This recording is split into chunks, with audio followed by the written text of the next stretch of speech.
അള്ളാഹുവിൻ്റെ നാമങ്ങൾ, ഗുണങ്ങൾ, അനുഗ്രഹങ്ങൾ, ദൃഷ്ടാന്തങ്ങൾ മുതലായവ. അസ്മാ ഉല്ലാഹി വസിഫാത്തുഹു വ ആലാഉഹു വ ആയാത്തുഹു. അറബിയല്ലാത്തവൻ, പണ്ഡിതൻ, പാമരൻ എന്നിങ്ങനെയുള്ള വ്യത്യാസങ്ങളില്ലാതെ എല്ലാവർക്കും മാർഗദർശനം നൽകുന്ന ഗ്രന്ഥമാണ് ഖുർആൻ. ആകയാൽ അള്ളാഹുവിൻ്റെ ഗുണങ്ങളെയും പ്രവർത്തനങ്ങളെയും കുറിച്ചുള്ള പ്രസ്താവനകളിലും സാധാരണ എല്ലാവർക്കും ഗ്രഹിക്കാവുന്ന വാക്കുകളും പ്രയോഗങ്ങളുമാണ് ഖുർആൻ സ്വീകരിച്ചിട്ടുള്ളത്. വാസ്തവത്തിൽ അള്ളാഹുവിൻ്റെ തിരുനാമങ്ങളെയും മഹൽ ഗുണങ്ങളെയും പൂർണ്ണമായി ദ്യോതിപ്പിക്കുന്ന പദങ്ങൾ മനുഷ്യഭാഷയിലില്ല. മനുഷ്യബുദ്ധി എത്ര പുരോഗമിച്ചതായാലും അവയുടെ യാഥാർത്ഥ്യങ്ങളെപ്പറ്റി സൂക്ഷ്മമായി മനസ്സിലാക്കുവാൻ മനുഷ്യനു സാധ്യവുമല്ല. അതുകൊണ്ട് മനുഷ്യർക്ക് സുപരിചിതവും സുഗ്രാഹ്യവുമായ വാക്കുകളിൽ അവ വർണ്ണിച്ചിരിക്കുകയാണ് ഖുർആൻ. അങ്ങനെയുള്ള വാക്കുകൾ ഉപയോഗിച്ചു കാണുന്നതിനെ ആസ്പദമാക്കി അള്ളാഹുവിൻ്റെ ഗുണഗണങ്ങളെയോ പരിശുദ്ധ സത്തയെയോ മറ്റൊന്നിനോട് വല്ല വിധേനയും സാമ്യപ്പെടുത്തുവാനും താരതമ്യപ്പെടുത്തുവാനും പാടില്ലാത്തതാകുന്നു. ഈ അപകടം പിണയാതിരിക്കുന്നതിനായി വ്യക്തമായ ഒരു അടിസ്ഥാനം വിശുദ്ധ ഖുർആനിലൂടെ അള്ളാഹു നമുക്ക് വെച്ചു തന്നിട്ടുമുണ്ട്. അവനെപ്പോലെ ഒരു വസ്തുവും ഇല്ല തന്നെ. അവൻ സർവവും കേൾക്കുന്നവനും കാണുന്നവനുമത്രയെന്നും. അധ്യായം 42 വചനം 11. ദൃഷ്ടികൾ അവനെ കണ്ടുപിടിക്കുകയില്ല, അവൻ ദൃഷ്ടികളെ കണ്ടുപിടിക്കുന്നു എന്നും ഉള്ളതാകുന്നു അത്. അധ്യായം 6 വചനം 103. ഈ അടിസ്ഥാന പരിധി വിട്ടുകൊണ്ട് ഈ തുറകളിൽ സ്വീകരിക്കപ്പെടുന്ന എല്ലാ വ്യാഖ്യാനങ്ങളും അനിസ്ലാമികവും അബദ്ധവുമാകുന്നു. അപ്പോൾ അള്ളാഹുവിനെക്കുറിച്ച് ഉന്നതൻ, വലിയവൻ, കേൾക്കുന്നവൻ, കാണുന്നവൻ, അറിയുന്നവൻ എന്നൊക്കെ പറഞ്ഞു കാണുമ്പോൾ ആ ഗുണങ്ങൾ അവയുടെ ഏറ്റവും പരിപൂർണവും പരിശുദ്ധവുമായ അർത്ഥത്തിൽ അവനിൽ ഉണ്ട് എന്നല്ലാതെ സൃഷ്ടികളുടെ ഗുണങ്ങളുമായി അവയെ താരതമ്യപ്പെടുത്തുവാനോ അവയെപ്പറ്റി വല്ല പ്രത്യേക അനുമാനവും നടത്തി രൂപപ്പെടുത്തുവാനോ നിവൃത്തിയില്ല. അള്ളാഹുവിൻ്റെ നാമങ്ങളായോ ഗുണവിശേഷണങ്ങളായോ അവനും അവൻ്റെ റസൂലും എന്തെല്ലാം പ്രസ്താവിച്ചിട്ടുണ്ടോ അതിനപ്പുറം കടന്നു പറയുവാനും അതിൽ ഏറ്റക്കുറവ് വരുത്തുമാറുള്ള വാക്കുകൾ പ്രയോഗിക്കുവാനും നമുക്ക് പാടുള്ളതല്ല. കൂടുതൽ വിശകലനം നടത്തുന്നത് മിക്കപ്പോഴും അബദ്ധത്തിലേക്ക് നയിക്കുന്നതായിരിക്കും.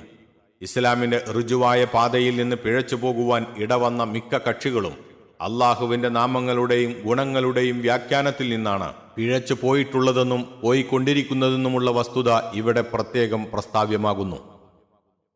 അള്ളാഹുവിൻ്റെ അനുഗ്രഹങ്ങളും ദൃഷ്ടാന്തങ്ങളും വിവരിക്കുമ്പോൾ സാധാരണക്കാർക്ക് പോലും പരിചിതങ്ങളായ കാര്യങ്ങളെയാണ് ഖുർആൻ എടുത്തു പറയുക പതിവ്. വലിയ ബുദ്ധിമാന്മാർക്കു മാത്രം ഗ്രഹിക്കാവുന്നതോ വളരെ ചിന്തിച്ചാൽ മാത്രം മനസ്സിലാകുന്നതോ ആയ ഉദാഹരണങ്ങൾ ഖുർആനിൽ ഉണ്ടാകാറില്ല. അതേസമയത്ത് ബുദ്ധിയും ചിന്തയും ഉള്ളവർക്ക് മറ്റുള്ളവരാൽ കണ്ടുപിടിപ്പാൻ കഴിയാത്ത പല യുക്തിരഹസ്യങ്ങളും അതിൽ അടങ്ങിയിരിക്കുന്നതായി കാണാവുന്നതുമായിരിക്കും. ആകാശഭൂമികളെയും മനുഷ്യൻ തുടങ്ങിയ വസ്തുക്കളെയും സൃഷ്ടിച്ചത്, മഴ വർഷിപ്പിക്കുന്നത്, ഉറവ് പൊട്ടുന്നത്, സസ്യലതാദികൾ മുളച്ചു വരുന്നത്, ഭൂമിയിൽ ഉപജീവന മാർഗങ്ങൾ ഏർപ്പെടുത്തിയത്, ഗതാഗത സൗകര്യങ്ങൾ ഉണ്ടാക്കിയത്, രാവും പകലും വ്യത്യാസപ്പെടുത്തിയത്, സൂര്യചന്ദ്ര നക്ഷത്രാദികളെ മനുഷ്യന് ഉപയോഗപ്പെടുത്തിയത്, വെള്ളം, ഭക്ഷണം, കാറ്റ് മുതലായവയെ സൗകര്യപ്പെടുത്തിയത്, കേൾവിയും കാഴ്ചയും നൽകിയത്, ഉറക്കവും ഉണർച്ചയും ഏർപ്പെടുത്തിയത്, കന്നുകാലികളെ കീഴ്പ്പെടുത്തിയത്, ഇങ്ങനെ പലതുമാണ് ഈ ഇനത്തിൽ ഖുർആൻ സാധാരണ എടുത്തുദ്ധരിക്കാറുള്ളത്. വിദ്യുച്ഛക്തിയുടെ ഉപയോഗം, പരമാണുവിൻ്റെ രഹസ്യം, ചന്ദ്രഗോളത്തിലെ സ്ഥിതിഗതികൾ, ശൂന്യാകാശത്തിലെ പ്രകൃതി വിശേഷങ്ങൾ ആദിയായ ഗഹനങ്ങളായ കാര്യങ്ങളാണ് അത് ദൃഷ്ടാന്തങ്ങളായി ഉദ്ധരിച്ചിരുന്നതെങ്കിൽ ഖുർആൻ സകല ജനങ്ങൾക്കും ഉപയോഗപ്പെടുന്നതിന് പകരം ഏതോ ചില വ്യക്തികൾക്കു മാത്രം ഉപകാരപ്പെടുന്ന കടങ്കഥയായി അവശേഷിക്കുമായിരുന്നു. ഓരോ ഉദാഹരണവും എടുത്തു പറയുമ്പോൾ അതിലടങ്ങിയിരിക്കുന്ന ചിന്താപാഠങ്ങളെപ്പറ്റി പ്രത്യേകം ചൂണ്ടിക്കാട്ടലും ഖുർആന്റെ പതിവാണ്. സാധാരണക്കാർക്ക് മനസ്സിലാകാത്തതും മുൻകാലത്തുള്ളവരുടെ അറിവ് എത്തിച്ചേർന്നിട്ടില്ലാത്തതുമായ എത്രയോ വസ്തുക്കളും വസ്തുതകളും നിലവിലുണ്ടെന്ന് അല്ല, മനുഷ്യന്റെ ഊഹത്തിനും കഴിവിനും അപ്പുറത്ത് എണ്ണമറ്റ യാഥാർത്ഥ്യങ്ങൾ ഇരിപ്പുണ്ടെന്ന് ഇടയ്ക്കിടെ അത് ഉണർത്തുകയും ചെയ്യാറുണ്ട്. നിങ്ങൾക്ക് അറിഞ്ഞുകൂടാത്തത് അവൻ സൃഷ്ടിക്കും. അധ്യായം 16 വചനം 8. അള്ളാഹുവിന് അറിയാം, നിങ്ങൾക്ക് അറിഞ്ഞുകൂടാ. അധ്യായം 2 വചനം 216, 232. നിശ്ചയമായും അതൊക്കെ അള്ളാഹുവിനു നിസ്സാരമാണ് എന്നിങ്ങനെ എട്ടും പൊട്ടും തിരിയാത്ത പാമരനോടും ഉപരിഗോളങ്ങളെ കൂടി കീഴടക്കി ഭരിക്കുവാൻ വെമ്പൽ കൊള്ളുന്ന ശാസ്ത്ര നിപുണന്മാരോടും അത് താക്കീതു ചെയ്തു. നിങ്ങൾക്ക് അറിവിൽ നിന്നും അല്പമല്ലാതെ നൽകപ്പെട്ടിട്ടില്ല എന്ന്. അധ്യായം 17 വചനം 85. വാസ്തവത്തിൽ പ്രകൃതി രഹസ്യങ്ങൾ കണ്ടുപിടിക്കുന്തോറും മനുഷ്യന്റെ അജ്ഞതയുടെ വൃത്തം വിസ്തൃതമാകുകയാണ് ചെയ്യുന്നത്. ചരിത്ര സംഭവങ്ങൾ വിവരിക്കുമ്പോൾ ആദ്യം തൊട്ട് അവസാനം വരെ എല്ലാ വശങ്ങളും നിരത്തിക്കാട്ടുന്ന സമ്പ്രദായമല്ല ഖുർആൻ പൊതുവെ സ്വീകരിച്ചിട്ടുള്ളത്. ഓരോ സംഭവത്തിലും പ്രത്യേകം അനുസരിത്തേണ്ടുന്ന പാഠങ്ങൾക്ക് പ്രാമുഖ്യം നൽകുകയാണ് പതിവ്. സത്യവിശ്വാസികളും സജ്ജനങ്ങളുമായുള്ളവർക്ക് ലഭിച്ച നേട്ടങ്ങൾ, സത്യമാർഗത്തിൽ അവർ അനുഭവിക്കേണ്ടി വന്ന ത്യാഗങ്ങളും കഷ്ടപ്പാടുകളും, അള്ളാഹു അവർക്ക് നൽകിയ സഹായം മുതലായവയും, ദുർമാർഗികൾ കൈക്കൊണ്ട അക്രമങ്ങളും, താൽക്കാലികമായി അവർക്ക് ലഭിച്ച സുഖസൗകര്യങ്ങളും, ഒടുക്കം അവർ അനുഭവിക്കേണ്ടി വരുന്ന കഷ്ടനഷ്ടങ്ങളും, അവരുടെ പര്യവസാനവും, ഇങ്ങനെ പലതും മനസ്സിലാക്കുവാൻ ഉതകുന്ന ഉദാഹരണ സംഭവങ്ങളായിരിക്കും അത് ഉദ്ധരിക്കുക. അഥവാ ധാർമ്മിക ബോധവും മനസ്സംസ്കാരവും ഉളവാക്കുന്ന കഥാപാഠങ്ങളായിരിക്കും. അല്ലാതെ നേരം പോക്കിനോ കലാപ്രദർശനത്തിനോ വേണ്ടിയുള്ള ഒരൊറ്റ ഉദാഹരണവും അതിൽ കാണുകയില്ല. പല ചരിത്രകഥകളും വേദക്കാർ വഴിയോ മറ്റോ അറബികൾക്ക് കുറേയൊക്കെ കേട്ടുപരിചയമുള്ളവയായിരിക്കും. അങ്ങനെയുള്ള കഥകളിൽ കടന്നുകൂടിയിട്ടുള്ള അബദ്ധങ്ങളിൽ നിന്നും അനാവശ്യ ഭാഗങ്ങളിൽ നിന്നും സംശുദ്ധമായിരിക്കും ഖുർആന്റെ വിവരണം. ഓരോ കഥയും ഓരോ സംഭവവും അവസരോചിതം ചുരുക്കിയും വിസ്തരിച്ചും വ്യക്തമായും സൂചനയായും ആവർത്തിച്ചു പറയുവാൻ അത് മടിക്കാറില്ല. പക്ഷേ ഓരോ ആവർത്തനത്തിലും പുതിയ പുതിയ തത്വങ്ങളും സാരങ്ങളും അടങ്ങിയിരിക്കുകയും ചെയ്യും. ഒന്നോ രണ്ടോ പ്രാവശ്യം മാത്രം പറഞ്ഞു മതിയാക്കിയ കഥകളും ഇല്ലാതില്ല. ചിലപ്പോൾ കഥയുടെ നടുവിൽ നിന്നോ ഇടയിൽ നിന്നോ ആരംഭിച്ചുകൊണ്ടായിരിക്കും മറ്റു ഭാഗങ്ങളിലേക്ക് നീങ്ങുക. ചിലപ്പോൾ ഏതെങ്കിലും ഒരു വക്താവിൻ്റെ വാചകങ്ങൾ ഉദ്ധരിക്കുന്ന കൂട്ടത്തിലായിരിക്കും കഥയുടെ കുറേ ഭാഗങ്ങൾ അടങ്ങിയിരിക്കുക. സാധാരണ ചരിത്രകഥാ വിവരണം പോലെ ആദ്യാവസാനം വിസ്തരിച്ച ഒരു കഥയാണ് യൂസുഫ് അലൈഹിസ്സലാം നബിയുടെ കഥ. അതിലും വായനക്കാർക്ക് പാഠം നൽകുന്ന ഓരോ വശത്തിലേക്കും പ്രത്യേകം ശ്രദ്ധ തിരിച്ചിട്ടുണ്ട്.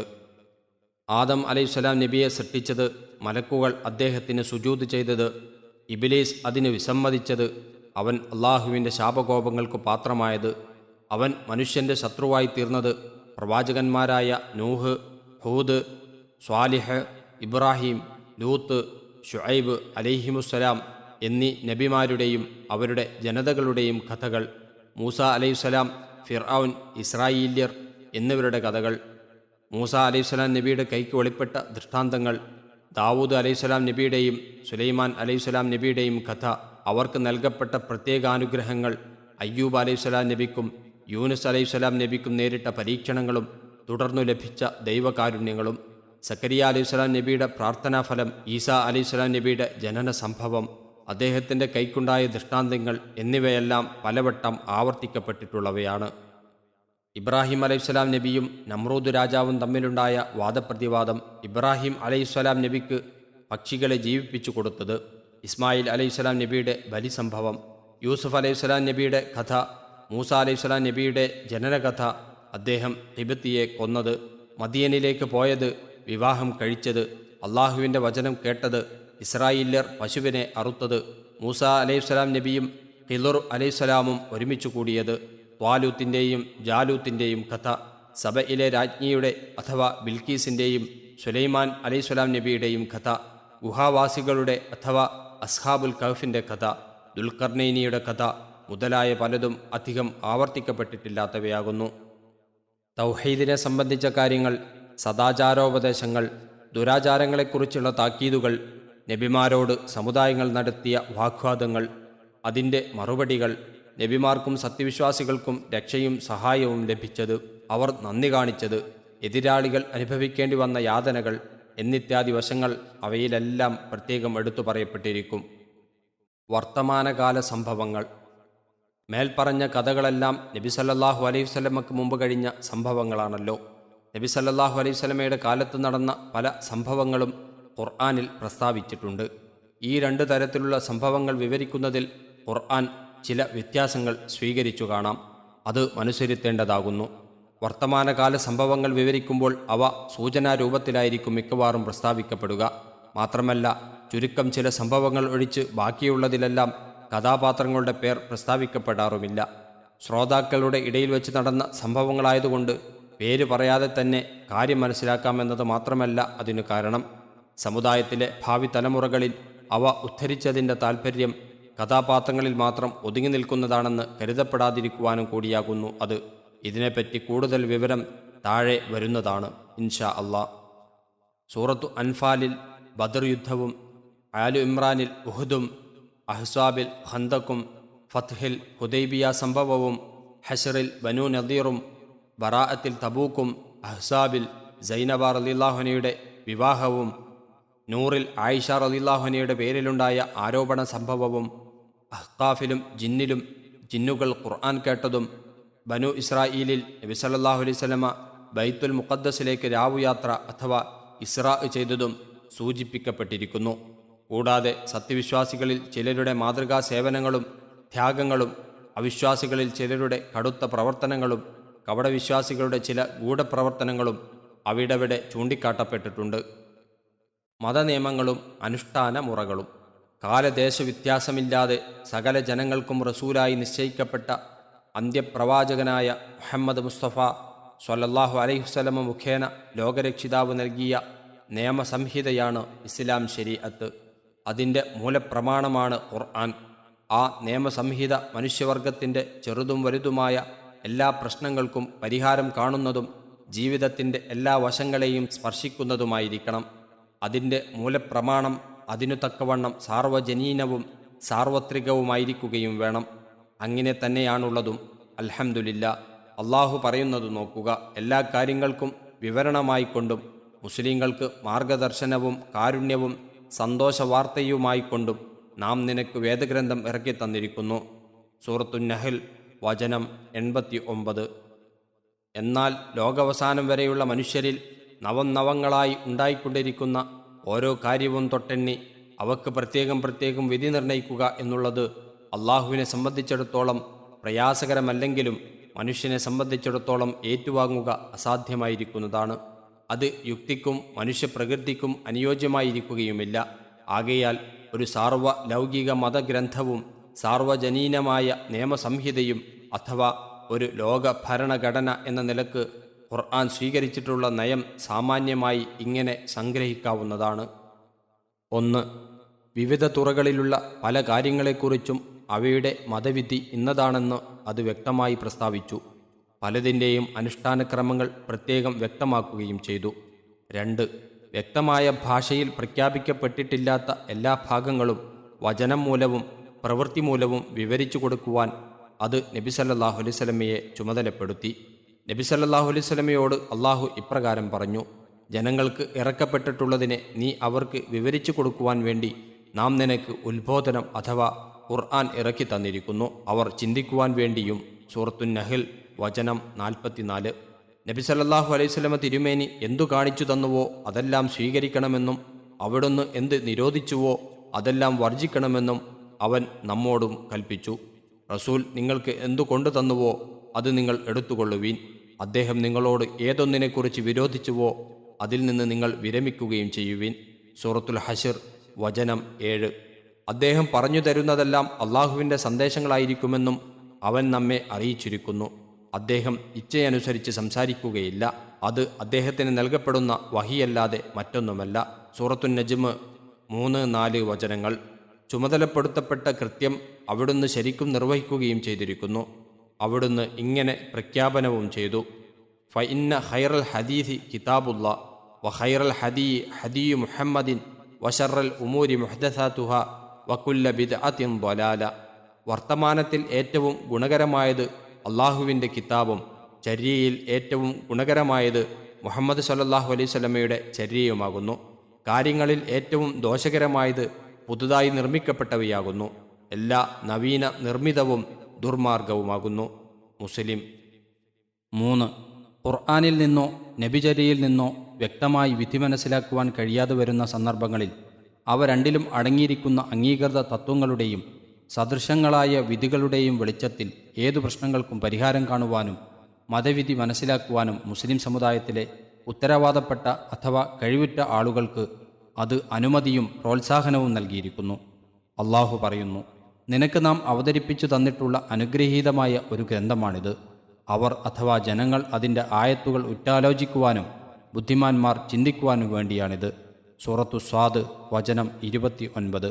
നബി സല്ലല്ലാഹു അലൈഹി വസല്ലമ ഇപ്രകാരം പറഞ്ഞിരിക്കുന്നു: ഇദാ ഹക്കമൽ ഹാക്കിമു ഫജ്തഹദ സുമ്മ അസാബ ഫലഹു അജ്റാനി വ ഇദാ ഹക്കമ ഫജ്തഹദ സുമ്മ അഖ്തഅ ഫലഹു അജ്റുൻ.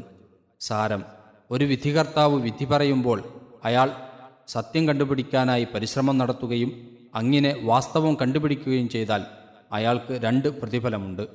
വിധി പറയുമ്പോൾ പരിശ്രമം നടത്തുകയും അബദ്ധം പിണയുകയും ചെയ്താൽ 1 പ്രതിഫലവുമുണ്ട്. മുആദ് റളിയല്ലാഹു അൻഹുവിനെ യമനിലേക്ക് വിധികർത്താവായി അയച്ചപ്പോൾ നബി സല്ലല്ലാഹു അലൈഹി വസല്ലം തിരുമേനി അദ്ദേഹത്തോട് ചോദിച്ചു: തീരുമാനം എടുക്കേണ്ടി വരുന്ന വല്ല പ്രശ്നവും തനിക്ക് നേരിട്ടാൽ താൻ എങ്ങനെ തീരുമാനം കൽപ്പിക്കും? അദ്ദേഹം പറഞ്ഞു: ഞാൻ അള്ളാഹുവിൻ്റെ കിതാബ് അനുസരിച്ച് തീരുമാനിക്കും. തിരുമേനി ചോദിച്ചു: അള്ളാഹുവിൻ്റെ കിതാബിൽ തീരുമാനം കണ്ടെത്തിയില്ലെങ്കിലോ? അദ്ദേഹം പറഞ്ഞു: എന്നാൽ അള്ളാഹുവിൻ്റെ റസൂലിൻ്റെ സുന്നത്തനുസരിച്ച്. തിരുമേനി: റസൂലിൻ്റെ സുന്നത്തിലും കണ്ടെത്തിയില്ലെങ്കിലോ? അദ്ദേഹം പറഞ്ഞു: ഒട്ടും വീഴ്ച വരുത്താതെ എൻ്റെ അഭിപ്രായത്തിലൂടെ തീരുമാനിക്കാൻ ഞാൻ പരിശ്രമിക്കും. അപ്പോൾ സന്തോഷപൂർവ്വം തിരുമേനി അദ്ദേഹത്തിൻ്റെ നെഞ്ചിൽ കൊട്ടിക്കൊണ്ട് ഇങ്ങനെ പറഞ്ഞു: അൽഹംദുലില്ലാഹില്ലദി വഫഖ റസൂലില്ലാഹി സ്വല്ലല്ലാഹു അലൈഹി വസല്ലം ലിമാ യുർലി റസൂലല്ലാഹി സ്വല്ലല്ലാഹു അലൈഹി വസല്ലം. അബൂദാവൂദ് വത്തിർമിദി വദ്ദാരിമി. സാരം: അള്ളാഹുവിൻ്റെ റസൂലിൻ്റെ ദൂതന് അള്ളാഹുവിൻ്റെ റസൂൽ ഇഷ്ടപ്പെടുന്ന കാര്യത്തിൽ ഉദവി നൽകിയവനായ അള്ളാഹുവിന് സർവസ്തുതിയും. ഈ വിഷയത്തെ അഥവാ ഖുർആനിലും ഹദീസിലും വ്യക്തമായി കാണാത്ത മതവിധികളെ അവയുടെ അടിസ്ഥാനത്തിൽ കണ്ടുപിടിക്കുവാൻ ശ്രമിക്കുന്നതിനെ പുരസ്കരിച്ചുകൊണ്ടുള്ള ഒരു ശാസ്ത്രം തന്നെ ഇസ്ലാമിലുണ്ട്. ഉസൂലുൽ ഫിഖ്ഹ് അഥവാ കർമ്മശാസ്ത്ര നിദാനം എന്ന പേരിൽ അത് പ്രസിദ്ധമാണ്. ഇങ്ങനെ ലോകാവസാനം വരെ മനുഷ്യരിൽ നേരിടുന്ന എല്ലാ പ്രശ്നങ്ങൾക്കും പരിഹാരമാർഗം നൽകുന്ന സാർവജനീനമായ ഒരു മഹൽ ഗ്രന്ഥമത്രേ വിശുദ്ധ ഖുർആൻ. മാ ഫറത്നാ ഫിൽ കിതാബി മിൻ ഷൈ. വേദഗ്രന്ഥത്തിൽ നാം ഒന്നും വീഴ്ച വരുത്തിയിട്ടില്ല. മേൽപ്പറഞ്ഞ 3 മാർഗങ്ങളിൽ അവസാനത്തെ 2 മാർഗങ്ങളെക്കുറിച്ചും ഇവിടെ പ്രതിപാദിക്കേണ്ടതില്ല. അതിൻ്റെ സ്ഥാനം ഇല്ലതാനും. ഒന്നാമത്തേതിനെക്കുറിച്ചാണ് ഇവിടെ അല്പം സ്പർശിക്കേണ്ടിയിരിക്കുന്നത്. വിവിധ തുറകളിലുള്ള പല മതവിധികളും ഖുർആൻ വ്യക്തമാക്കിയിട്ടുണ്ടെന്ന് പറഞ്ഞുവല്ലോ. ഏതെങ്കിലും തരത്തിലുള്ള പ്രാധാന്യം മുൻനിർത്തിയായിരിക്കും ചില വിഷയങ്ങളെ അത് പ്രത്യേകം എടുത്തു പറഞ്ഞിരിക്കുക. ഖുർആൻ ഒന്നാമതായി അഭിമുഖീകരിക്കുന്നത് അന്നത്തെ അറബികളെയാണല്ലോ. അവർ മുഖാന്തരമാണ് മറ്റുള്ളവർക്കും ഭാവി തലമുറകൾക്കും അത് എത്തിച്ചേരുന്നത്. ആ സ്ഥിതിക്ക് അന്ന് അവരുടെ ചുറ്റുപാടുകളും പരിതസ്ഥിതികളും കണക്കിലെടുത്തുകൊണ്ടായിരിക്കണം വിഷയങ്ങൾക്ക് പ്രാധാന്യം നൽകുന്നതെന്ന് പറയേണ്ടതില്ല. മുമ്പ് ആർക്കും തീരെ പരിചയമില്ലാത്ത കുറേ പുതിയ നിയമങ്ങളും പദ്ധതികളും ആവിഷ്കരിച്ചുകൊണ്ട് ഇതങ്ങ് നടപ്പിലാക്കിക്കൊള്ളുക, ഇതപര്യന്തമുള്ള എല്ലാ നടപടിക്രമങ്ങളും വിട്ടേച്ചു കളയുക എന്നല്ല ഖുർആൻ ആവശ്യപ്പെടുന്നത്. വേദക്കാരടക്കമുള്ള അന്നത്തെ ജനതാമധ്യേ നിലവിലുണ്ടായിരുന്ന നടപടിക്രമങ്ങളിലും മതപരമായ ആചാരാനുഷ്ഠാനങ്ങളിലും നല്ലത് നിലനിർത്തുക, പരിഷ്കരിക്കേണ്ടത് പരിഷ്കരിക്കുക, നീക്കം ചെയ്യേണ്ടത് നീക്കം ചെയ്യുക, അലങ്കോലപ്പെട്ടത് നന്നാക്കി തീർക്കുക. ഇതാണ് ഖുർആൻ ചെയ്തത്. ആരാധനകൾ, ഇടപാടുക്രമങ്ങൾ, വൈവാഹിക കാര്യങ്ങൾ, കുടുംബപരവും സാമൂഹ്യവുമായ കാര്യങ്ങൾ, ബലികർമ്മങ്ങൾ, ദാനധർമാദികൾ എന്നിവയിലെല്ലാം തന്നെ പല പോരായ്മകളും കൊള്ളരുതായ്മയും ഉണ്ടായിരുന്നാലും ശരി, ചില പ്രത്യേക സമ്പ്രദായങ്ങളും രീതികളും അവർക്കിടയിൽ അംഗീകരിക്കപ്പെട്ടിട്ടുണ്ടായിരുന്നു. ഉദാഹരണമായി ഹജ്ജ് കർമ്മത്തിലും ഉംറ കർമ്മത്തിലും ആചരിക്കേണ്ടുന്ന പ്രധാന ചടങ്ങുകളിൽപ്പെട്ടതാണ് സഫാ മർവയുടെ ഇടയിലുള്ള നടത്തം. ഇതിനെക്കുറിച്ച് ഖുർആനിൽ അതിന് തെറ്റില്ല. സൂറത്തുൽ ബഖറ വചനം 158 എന്നാണ് പറഞ്ഞിട്ടുള്ളത്. അത് നിർബന്ധമുണ്ടോ അല്ലെങ്കിൽ വേണ്ടപ്പെട്ടതാണോ എന്നൊന്നും പറഞ്ഞില്ല. ജാഹിലിയ കാലത്ത് സൊഫായിലും മർവായിലും ചില വിഗ്രഹങ്ങൾ ഉണ്ടായിരുന്നത് കാരണമായി ഈ നടത്തം തെറ്റായ ഒന്നാണെന്ന ഒരു ധാരണ മുസ്ലിങ്ങൾക്കിടയിൽ ഉണ്ടായിത്തീർന്നതായിരുന്നു അങ്ങനെ പറയുവാൻ കാരണം. ഈ വസ്തുത ആയിഷ റളിയല്ലാഹു അൻഹ വ്യക്തമായി പ്രസ്താവിച്ചിട്ടുണ്ട്. ഇതെല്ലാം ഇവിടെ വിസ്തരിച്ച് പറയുവാൻ സൗകര്യമില്ല. ചില സൂചനകൾ നൽകുക മാത്രമാണ് ഉദ്ദേശ്യം. ഇങ്ങനെയുള്ള വസ്തുതകൾ ഗൗനിക്കാതെ ഖുർആന്റെ വാക്കുകളും വാജ്യാർത്ഥങ്ങളും മാത്രം നോക്കി എല്ലാ മതവിധികളും കണക്കാക്കുവാൻ മുതിരുന്ന പക്ഷം പലപ്പോഴും സത്യത്തിൽ നിന്ന് പിഴച്ചു പോയേക്കും. ഉമർ റളിയല്ലാഹു അൻഹു പ്രസ്താവിച്ചതായി നിവേദനം ചെയ്യപ്പെടുന്ന ഒരു വാക്യം ഇവിടെ ശ്രദ്ധേയമാകുന്നു. മല്ലം യഗ്രിഫുൽ ജാഹിലിയ ലം യഗ്രിഫുൽ ഇസ്ലാം. ജാഹിലിയത്തിനെ അഥവാ അജ്ഞാനകാലത്തെക്കുറിച്ച് അറിയാത്തവന് ഇസ്ലാം അറിയുകയില്ല. വളരെ അർത്ഥഗർഭമായ ഒരു വാക്യമാണിത്. നമസ്കാരത്തിൻ്റെയും സക്കാത്തിൻ്റെയും അനുഷ്ഠാന രൂപത്തെപ്പറ്റി അധികമൊന്നും പ്രസ്താവിക്കപ്പെട്ടിട്ടില്ലെങ്കിലും ഇസ്ലാമിൽ അവയ്ക്കുള്ള പ്രാധാന്യത്തെയും അവയുടെ ഗുണഗണങ്ങളെയും സംബന്ധിച്ചും അവ ഉപേക്ഷിച്ചാലുണ്ടാകുന്ന ഭവിഷ്യത്തുകളെ സംബന്ധിച്ചും ഖുർആൻ ധാരാളം പ്രസ്താവിച്ചു കാണാം. നമസ്കാരം ഭയഭക്തിയോടും ഹൃദയസാന്നിധ്യത്തോടും കൂടിയായിരിക്കണമെന്ന് പ്രത്യേകം ഊന്നിപ്പറഞ്ഞിട്ടുണ്ട്. നമസ്കാരത്തെപ്പറ്റി പറയുമ്പോൾ ഇഖാമത്ത് അഥവാ നിലനിർത്തുക എന്ന വാക്കാണ് അത് ഉപയോഗിക്കാറുള്ളത്. പള്ളികളിൽ വെച്ച് ബാങ്ക് വിളിയോടുകൂടി ജമാഅത്തായി അഥവാ സംഘമായി ശരിയായ രൂപത്തിൽ നടത്തപ്പെടുക എന്നാണ് ആ വാക്കിൻ്റെ പൂർണ്ണമായ താൽപ്പര്യം എന്നത്രേ നബിചര്യയിൽ നിന്ന് മനസ്സിലാകുന്നത്. അതുപോലെ തന്നെ സമുദായത്തിൻ്റെ പൊതു നന്മയ്ക്ക് ഉപയോഗപ്പെടുമാറ് വ്യവസ്ഥാപിതമായ രീതിയിൽ ശേഖരിച്ച് വിതരണം ചെയ്യേണ്ടുന്ന നിർബന്ധ ധർമ്മമാണ് സക്കാത്ത് എന്നും നബിചര്യയിൽ നിന്നും വ്യക്തമാകുന്നു. നമസ്കാരത്തെയും സക്കാത്തിനെയും കുറിച്ച് ഖുർആൻ ഇടയ്ക്കിടെ ഉണർത്തിക്കാണാറുള്ളതാകുന്നു. നോമ്പിനെപ്പറ്റി അൽ-ബഖറയിലും ഹജ്ജിനെപ്പറ്റി അൽ-ബഖറയിലും ഹജ്ജിലും, യുദ്ധകാര്യങ്ങളെക്കുറിച്ച് അൽ-ബഖറയിലും അൻഫാലിലും മറ്റു പലയിടത്തും, ശിക്ഷാ നിയമങ്ങളെക്കുറിച്ച് മാഇദയിലും നൂറിലും, അനന്തരാവകാശത്തെക്കുറിച്ച് നിസായിലും, വൈവാഹിക കാര്യങ്ങളെപ്പറ്റി അൽ-ബഖറ, നിസാ, ത്വലാഖ് മുതലായവയിലും വിവരിച്ചിരിക്കുന്നു. വുദു, കുളി, തയമ്മും അഥവാ വുദുവിന് പകരം മണ്ണു തടവൽ മുതലായ ശുദ്ധികർമ്മങ്ങളെ സംബന്ധിച്ച് നിസായിലും മാഇദയിലും പ്രസ്താവിച്ചിട്ടുണ്ട്.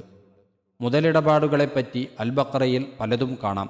കൂടാതെ അയൽപ്പക്കക്കാർ, മാതാപിതാക്കൾ, കുടുംബങ്ങൾ, അനാഥകൾ, സ്വസമുദായം, ശത്രുപക്ഷക്കാർ, ഇതര സമുദായങ്ങൾ, നേതാക്കൾ, അബലന്മാർ, സ്ത്രീകൾ ആദ്യായവരോട് പെരുമാറേണ്ടുന്ന മര്യാദകളും നീതി, സത്യം, സമത്വം, വിട്ടുവീഴ്ച തുടങ്ങിയ ഉത്കൃഷ്ട ഗുണങ്ങളുമെല്ലാം ഇടയ്ക്കിടെ വിവരിച്ചു കാണാം. സജ്ജനങ്ങളുടെ സ്വഭാവഗുണങ്ങളും ദുർജനങ്ങളുടെ ലക്ഷണങ്ങളും അടിക്കടി ഉണർത്താറുള്ള വിഷയങ്ങളാകുന്നു. മരണാനന്തര കാര്യങ്ങൾ. മരണവേളയിൽ മനുഷ്യൻ്റെ സ്ഥിതിഗതിയിലുണ്ടാകുന്ന പരിവർത്തനങ്ങൾ, മലക്കുകൾ പ്രത്യക്ഷപ്പെടുന്നത്, അനന്തരം അനുഭവപ്പെടുന്ന സുഖദുഃഖ വാർത്തകൾ, ലോകാവസാന സമയം, അതിൻ്റെ പ്രത്യാഘാതങ്ങൾ, സംഭവവികാസങ്ങൾ മുതലായവ പലപ്പോഴും ഖുർആൻ്റെ പ്രതിപാദന വിഷയങ്ങളാകുന്നു. ലോകാവസാന സമയത്തെപ്പറ്റി ആർക്കും അറിയാത്തവണ്ണം വളരെ പെട്ടെന്നൊരിക്കലാണ് അത് സംഭവിക്കുകയെന്ന് ഖുർആൻ ഗണ്യതമായി ആവർത്തിച്ചു പറയുന്നു. എന്നാൽ അതിൻ്റെ മുമ്പ് അതിൻ്റെ മുന്നോടിയായി ഉണ്ടാകുന്ന ചില കാര്യങ്ങളെയും അത് ചൂണ്ടിക്കാട്ടുന്നുണ്ട്. ഈസാ അലൈഹിസ്സലാം നബിയുടെ വരവിനെപ്പറ്റി നിസായിലും, യഅ്ജൂജ് മഅ്ജൂജിനെപ്പറ്റി അൽ-കഹ്ഫിലും, അംബിയായിലും, ഭൂമിയിൽ നിന്ന് ഒരു മൃഗം അല്ലെങ്കിൽ ജന്തു ദാബത്തുമിനൽ അർള് പ്രത്യക്ഷപ്പെടുന്നതിനെക്കുറിച്ച് നംലിലും കാണാം. ചില തൽപരകക്ഷികൾ ഇതൊക്കെ ദുർവ്യാഖ്യാനം ചെയ്യാറുണ്ട്. അതിനെപ്പറ്റി അതാതു സ്ഥലങ്ങളിൽ വെച്ച് നാം സംസാരിക്കുന്നതാണ് ഇൻഷാ അല്ലാഹ്. എല്ലാവരും നശിച്ചു പോകുവാൻ വേണ്ടിയും പിന്നീട് പുനർജീവിക്കുവാൻ വേണ്ടിയുമുള്ള രണ്ടു കാഹളം ഊത്തിനെയും അന്നു ഭൂമിയിൽ ഉണ്ടാകുന്ന വമ്പിച്ച മാറ്റങ്ങളെയും സംബന്ധിച്ച് പ്രസ്താവിച്ചിട്ടുണ്ട്.